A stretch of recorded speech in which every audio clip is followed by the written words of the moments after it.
11 women and 8 teams looking to move on to the ultimate proving grounds for the world's fittest athletes, the 2024 CrossFit Games. Welcome inside the Knoxville Civic Arena as we kick off the second of 3 days of competition for the North America East semifinal. Thanks for being with us, everybody. I'm Sean Woodland with former affiliate cup champion Adrian Conway, and Bella Martin has us covered down on the competition floor. Event 1 was yesterday for the individuals. Event number 2, and Adrian, we were talking before we came on here, just the amount of capacity that these athletes are going to show here is mind-boggling. It's mind-boggling, Sean. They've got 5 rounds for a time of 100 double unders, 20 toes to bar, and 10 front squat at 225 pounds. They're going to make it look a lot easier than it is. Go Ruck steps to success here. They got to be hand heavy and be very mindful that all 3 of these movements will tax their grip in some way, shape, or form, and they've got to manage it from beginning to end. Then the trick is break, don't wait. They've got to have intentional stoppage within this workout, but they can't wait to get moving again. 4 heats for the men here as they will kick us off. 10 men on the competition floor, and in lane 10 is Stefan Cassette, who is playing with some house money right now. And for more on that, here's Bella Martin. Stefan is playing with house money, but also playing with fire here. Currently in lane 10, 40th overall. But I'll tell you what, I'm not too worried about him going into this next day of competition. He's already qualified for the age group CrossFit Games this year, 18th in the 35 to 39. Tell you what, that is one of the most competitive age groups, and if he can make it to the games there, I think he's going to show us what he's made of today. Jack Farlow, meanwhile, just 22 years old, but not in the position he wanted to be after event number 1, Adrian. Not necessarily after running event he wanted to finish better, but he's never had a top 10 finish on with an event like this with toes to bar specifically. So we're going to see how he can start day number 2. 34th place overall for Farlow after event number 1, looking to make up some points here. 200 points on the line here on day number 2 of competition, and we are underway. First round of 5, we start with the 100 double unders. Already watching Stefan really composed on his double unders. His hands are a little bit wide from his body typically than something that we're going to coach from an efficiency standpoint, Sean. But this is one of those movements, man, where people watch these athletes do it and might not be able to quantify the hours and hours of practice that they've put into a simple movement like the double under. Well, Hustle Up is the official timekeeper of the CrossFit semifinals. You can scan the QR code on the screen for a chance to win a CrossFit World Tour, visiting CrossFit gyms around the globe. Terms and conditions apply. Athletes continuing to work through this first of 5 sets of 100 double unders, and there is Jack Farlow, making his 4th appearance at semifinals and made his first appearance at the CrossFit Games last year, had that memorable event win in the Olympic total, and he is now done and moving with the majority of the field. Now everyone finished with their opening set. Now on to the 20 double unders. After that, on the right side of your screen, you can see those 225-pound barbells, 10 front squats there to close out the round. Yeah, these 20 toes to bar are going to be very intentional, as we already are seeing some athletes break the reps up. Now, all of these athletes have capacity to go 20 unbroken. There's no doubt about that. But just because you can doesn't mean you should. I'm sure that won't be the last time I say that this weekend. But it's the idea of the break, don't wait methodology, where you're going to pace early so that you can have more reserve for the later rounds. That is Brad Wilson in that bright yellow shirt making his way to the barbell first. And then down in lane 2, bottom of your screen, Joseph Piero. And then next to them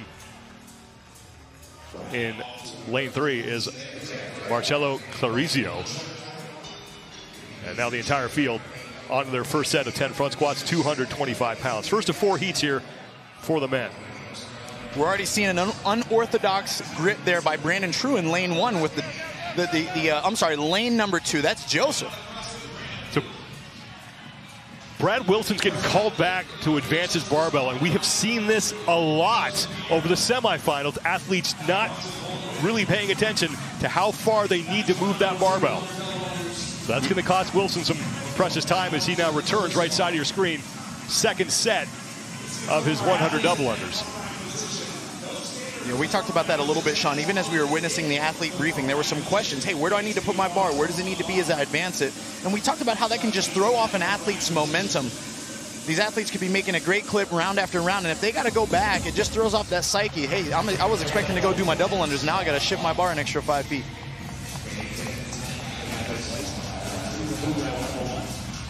There's Joseph Piero in lane 2. This is his first individual semifinals appearance. Pierre with a very intentional break through his double unders there. It wasn't an error. He's doing that to compose himself and keep the fluidity there in his cycling rate. So we are at the 3-minute 20-second mark now. 18-minute time cap here.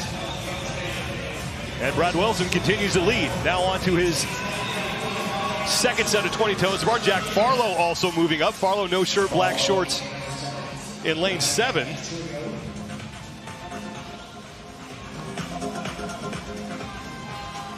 Farlow very composed. If you'll notice his eyes, his gaze just above the barbell. This often allows us to have a focus that remains undistracted as we do this work. And notice how soft his knees are, and he's kicking at the bar. This allows him to not be limited by his hamstring flexibility in regards to making that full range of motion. He has 5 reps to go. Judge's hand in the air. Also judge's hand in the air for Brad Wilson in that bright yellow shirt. He has wrapped up his second set of 20, now onto the barbell again. And Joseph Piero moving up as well on the left side of your screen. Farlow advancing to the barbell, right side. And there Top goes 3 men Piero on the screen now, and now Claricio in the black shirt, in the left box, onto his front squats. That cross arm grip that he's utilizing, perhaps to save his grip a little, but also he might have a bit of a compromised front rack position. And what we're watching here is very hard to describe if you've never done a front squat before, but if you have, you know what it feels like to have the weight of the world bearing down on your shoulders as you're trying to breathe, and a lot of these athletes are doing it and making it look much easier than it is. So Jack Farlow and Joseph Piero. Farlow top of your screen, Piero at the bottom. They are now your top 2, with Brad Wilson in the yellow shirt has moved into 3rd place, and Zach Levy in the orange shoes and black shorts in lane number 6, working his way back to the jump rope. So top 2 men on the screen right now. Left side, Joseph Piero. Right side, Jack Farlow. And Farlow, as we mentioned, needs to come up with a good finish here. Still plenty of points on the board. But he's coming off his career worst finish at the semifinals, 34th in event number 1. Yeah, and you wonder about that. He understands also that, hey, toes to bar might not be a strength. Never having finished in the top 10 in a workout like this, and as the toes to bar continue to accumulate, Sean, Jack's someone that we want to watch specifically as we exit round 3 into 4 and 5. Past the 5.5 minute marks, 5 minutes 40 seconds gone by. That's by the timer on the floor. And we are in the 3rd of 5 rounds. And Farlow starting to take some significant breaks here on the right side of your screen in his 3rd set of 100 double unders.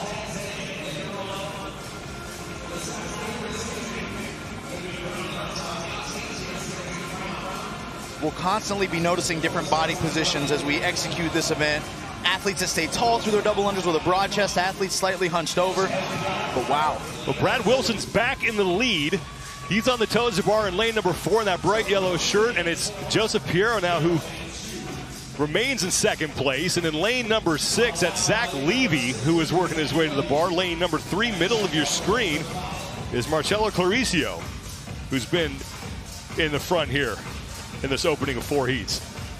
Yeah, Marcello just steadily there, each and every transition, slightly behind the leader of the group, but they're chipping away, moving very well and looking very composed. Judges' hands in the air now for all 3 athletes on your screen.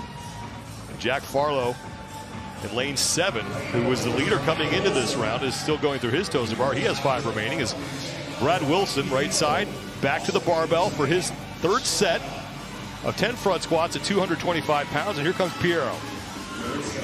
And I'll tell you, as the transition gets longer and longer, Sean, this is where athletes can fall into the temptation of, let me walk a little slower, let me take my time and catch my breath. But this is where you got to make up some ground and make up some time. Get to the barbell, get to the rig. Zach Levy in lane 6 is moving up along with Farlow. Claricio gets his hands on the barbell. 2 reps remain for Brad Wilson. Both he and Piero advancing their barbells, and now the stroll back to the rig to start round 4.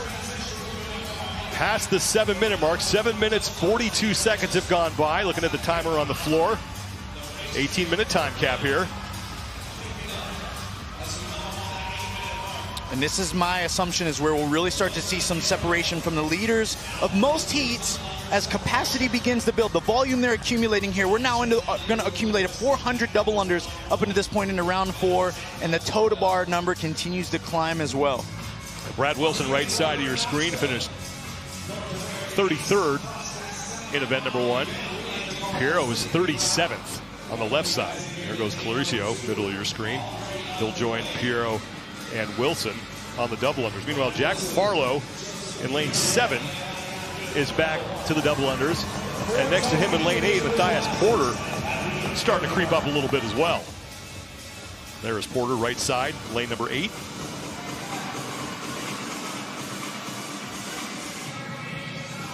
Farlow has either locked eyes on something that he likes as a spotter, or he slightly rotates to his right. And we've seen this. If you've experienced double unders in the gym, you're like, hey, my rope's taking me this way. Well, in order to stay unbroken or to stay smooth, you might just need to go where your rope is letting you go.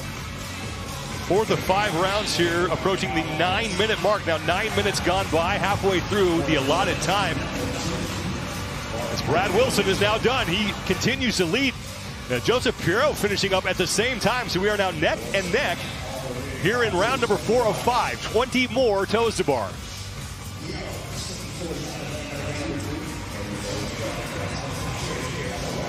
From a technical perspective, Sean, these guys have remained constant from round 1 to round 4 at this point. Very consistent. Their breaks seem to be very intentional. You saw Wilson hop off. I think that's the first time he's jumped down before having a hand in the air. He's back to work.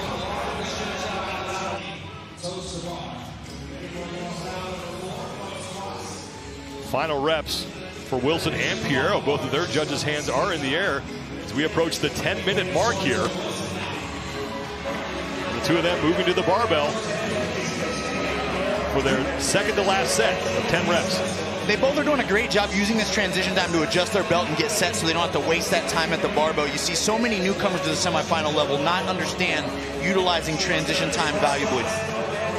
And now rep for rep are Joseph Piero and Brad Wilson. And once again, Piero continues to go with that crossed grip. That's right. And as we noticed before, Sean, we saw Sam Dancer do this last week in the West.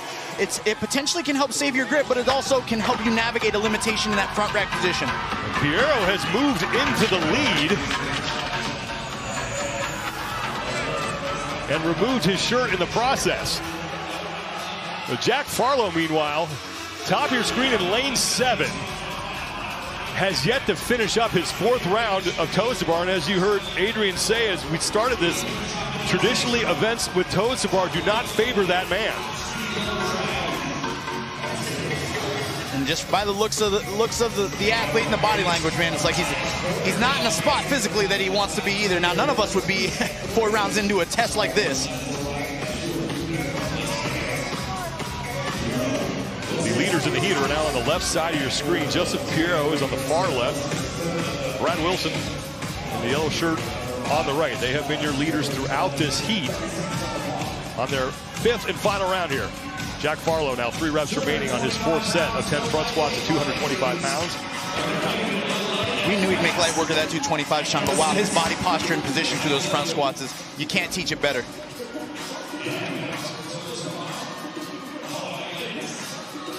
$11 minutes, 47 seconds have gone by. 18-minute time cap. Now Piero, this is the first time we've really seen him start to break with that universal rest position, hands on the knees.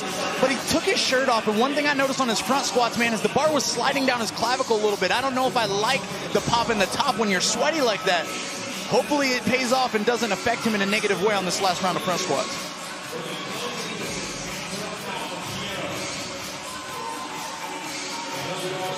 Piero's done. Final set of 20 toes to bar. He's on the right side of your screen. Brad Wilson is continuing to work his way through his final set of 100 double unders. Now he is finished. Great job there by Joseph to look to his left, have an awareness of where his competitor is, knowing that now he's got reps in the bank. Piero taking a look to his left to see what Wilson was doing, and now Piero back to work.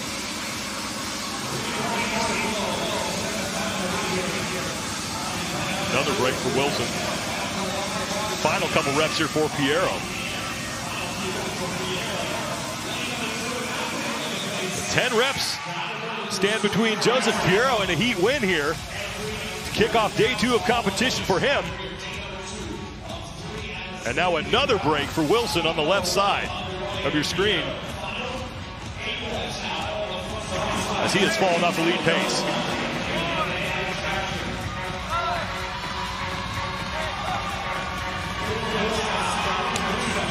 Two reps to go for Piero, and he's going to pick up a heat win. 13:34 unofficially for Joseph Piero. Great execution there by Piero, and hey, that front rack position was no problem for him through the finish. Kept that bar high into his throat and executed at a high level. Well, his official time is 13:54. As the clock in the upper left-hand part of your screen is slightly behind the official time here. Now Brad Wilson is on to his final set of 10 front squats.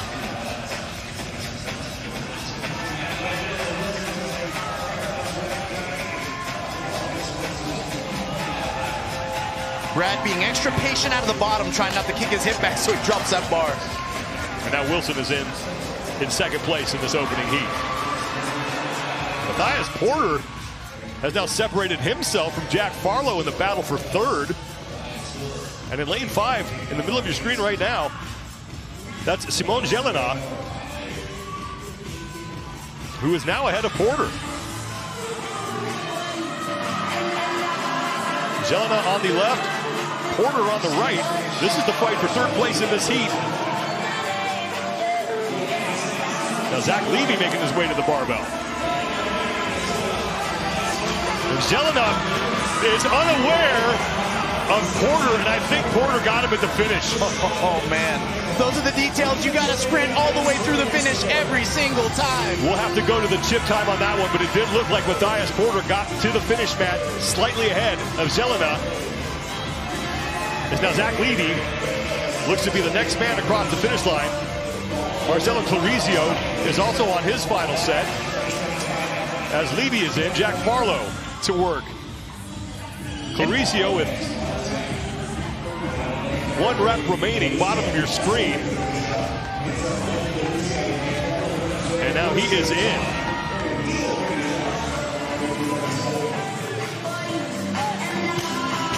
Jack Farlow is in, as we're about 2 minutes away from that time cap. Still 3 athletes out there doing their thing, working through this. They've got to remain urgent. You know, it's one of those things, Sean, where it's like athletes tend to forget they're not just competing against the right to the left competitors. All these guys are in the stable standing by waiting to beat these times that are set for the day. That's Stefan Cosette. Talk about him at the top of the heat. Has already qualified for the Legends Championship. And he is done. What an awesome experience for Stefan. Another opportunity to get reps in the field of competition. Maybe he's just got intentions. Yo, I'm going to go to the CrossFit Games as a Masters athlete, and I'm going to be able to compete at a high level. Let me get some reps out here with these young bucks and see what I can do.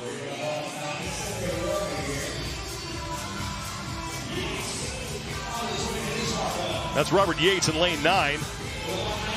Moving on to his final set. He and Brandon True, the only 2 athletes left on the floor here.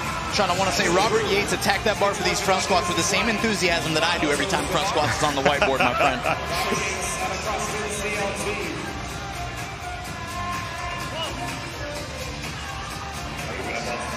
Very similar. We're going to notice that he kicks his hip back out of the bottom every time. This makes it that much heavier on that front rack position. If he can remain more upright, and that's a skill he's got to refine, that barbell's going to feel a lot lighter for him. Well, Yates is going to take a break as Brandon True is getting set to start his final set, as we are now 45 seconds away from the time cap. This is the value in one of these 9 foundational movements that the front squat is. It's all about keeping that bar path directly over the midfoot. Great job. Now Yates will fight through it. Gets in inside the time cap. Leaves Brandon True as the only man on the floor. Notice the difference even between True and our last competitor, being able to remain so much more upright. Elbows remain high, bar high in his throat. That bar stays in a straight line. Great execution. True knocks out 10 unbroken, so all 10 men in the opening heat will make it inside the 10-minute time cap unofficial results, Joseph Piero at 13 minutes, 32 seconds, the only man in the heat to go sub-14. Brad Wilson, who was fighting for that top spot for most of that heat, will finish second, followed by Matthias Porter. Hey, I'll tell you what, we expected a good race on this one. This is traditional CrossFit. We've got the single modality, we've got the gymnastics, and we've got the weightlifting. There were some issues with the transition early. We talked about this even in the athlete briefing this morning. I was like, hey, they got to pay attention to these details, and some of the guys forgot to do that. We had the different styles of the front squat that was really highlighted, and it extremely paid off for Piero, as it maybe reserved some of his grip stamina and allowed him to go a little bit bigger on the toes to bar. And in the last shot here, with him in that front rack position, executing at a high level, those front squats were very light work for Mr. Piero here in event